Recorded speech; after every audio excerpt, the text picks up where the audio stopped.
What's up, guys, and welcome to today's show. I did tell you guys to calm down after the PSV game.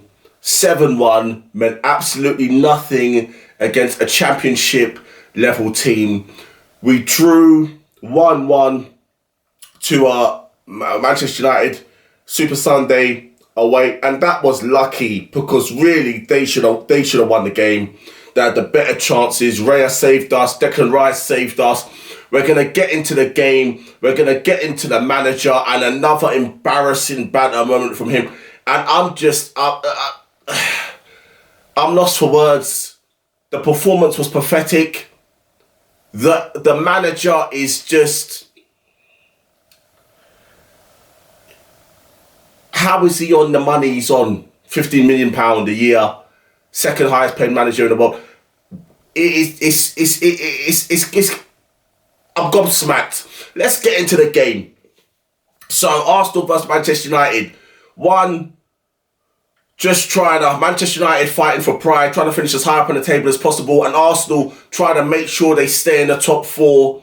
And the game was pretty poor. Arsenal having the better of the possession. Man United on purpose sitting deep. Low block, hard to break down. Arsenal having the possession and having no way to unlock the Man United defence. Hardly any attempts in the first half. I hardly remember Onana making a save. Man United had the better of the chances in the first half and throughout the game. And, you know, they were just basically... They left Arsenal to just long shots. Just hopeful long shots. Bruno Fernandes scores a fantastic free kick. Some say it's the wall. Some say, David Raya should have saved it. Listen, when you hit the ball like that and it's moving and it's spinning how it was, it's hard for any keeper to save it. You know, Gareth Bale, Cristiano Ronaldo, they've been scoring those free kicks for their whole career. Bruno Fernandes has also mastered that technique, the sort of knuckleball strike, how it moves in the air. So I'm not going to pull it on David Raya because he saved us. But if it weren't for him, we would have lost that game. All right? So Bruno Fernandes, he's getting all the credit. Fantastic free kick.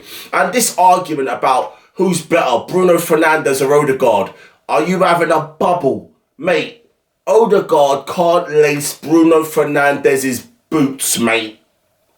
All right, mate.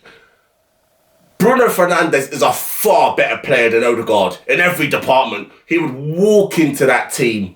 He would walk into Arsenal's team. Now, we all know Arteta doesn't like players with a bit of personality. He likes subdued yes men. He got rid of all the Mavericks. So, for that reason, because of Bruno's personality, he wouldn't get into the team. But he's a far better player than Odegaard. Far more talented, far better rounded. That's right. So he does the fantastic free kick. They go 1-0 up into half time, and then more of the same.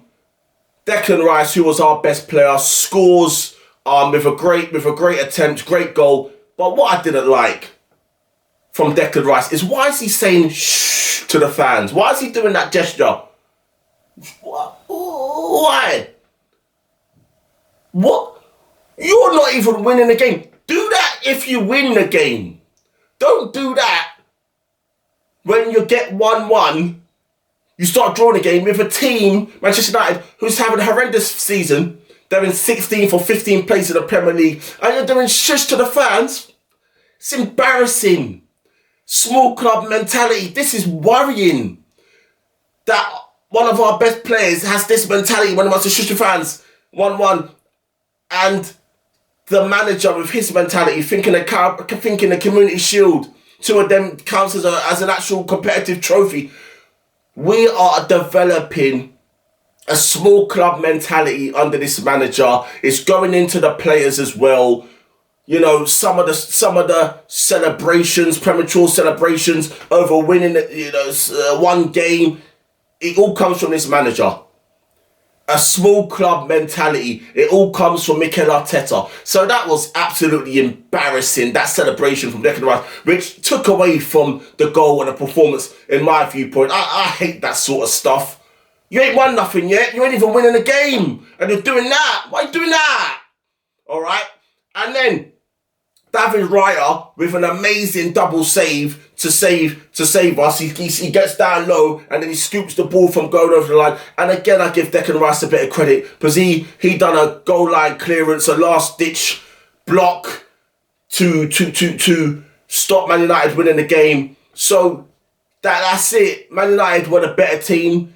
They probably deserved to win the game. They would have seen themselves as quite unlucky. Bruno Fernandes was the best player on the pitch. Our best player was Declan Rice.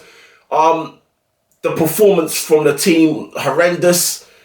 The manager, horrendous. Not Sterling didn't even come on. I can't remember. I don't think he came on. I mean, why did you sign him? Why did you sign Sterling? He didn't even come on. I mean, it's gone. It's completely gone. Sterling didn't come on. He brings on Martinelli, Tierney, and Lewis Skelly, Calafiori, and the stinker. I mean, why did you sign Sterling?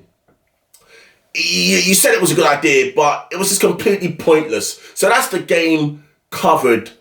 We were lucky to get away with a draw. 15 points now adrift of Liverpool, who won their game against Southampton. We are closer to 5th place than we are to Liverpool. So like I said, I did say this was going to happen, that this was going to turn into a top 4 struggle rather than a title race.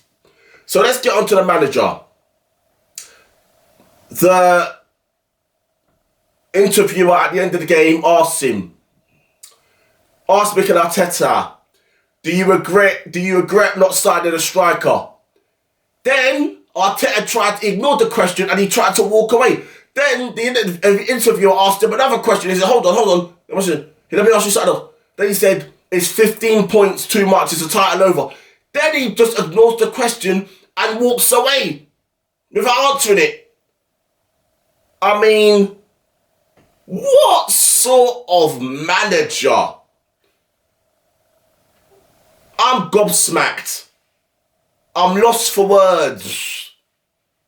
Mikel Arteta is the most arrogant manager in the world, and he's done nothing. He's got no credit in the bank. We have turned into next season FC. We have turned into excuse FC. The Arteta acolytes are a part of his cult. Embarrassing. I've had enough of this manager. I want him gone. He should have been sacked early in the season. After that Man United defeat FA Cup, when they had 10 men, he should have been sacked then. But he's still in situ.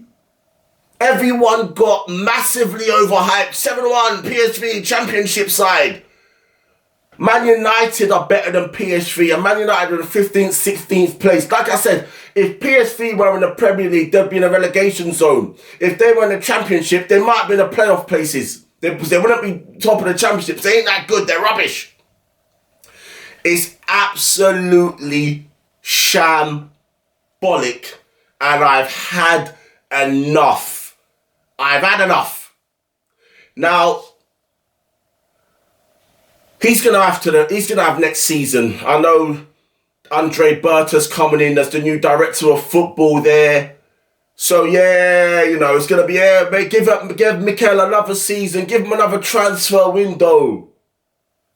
This guy is not capable of coaching a team to major titles. He's completely incapable. The FA Cup was in empty stadium, Cove times, with Emery's team. And I've got people on here on the comments saying, how can you say that Emery's a better manager than Arteta? Emery's in 7th or 8th place. Hold on a minute, mate. Emery's fighting on 3 fronts. Premier League, Champions League, FA Cup. He's trying to get in the top 5, top 4 of the Premier League. Trying to get as deep as possible in the Champions League. Trying to win the FA Cup. He's fighting on 3 fronts.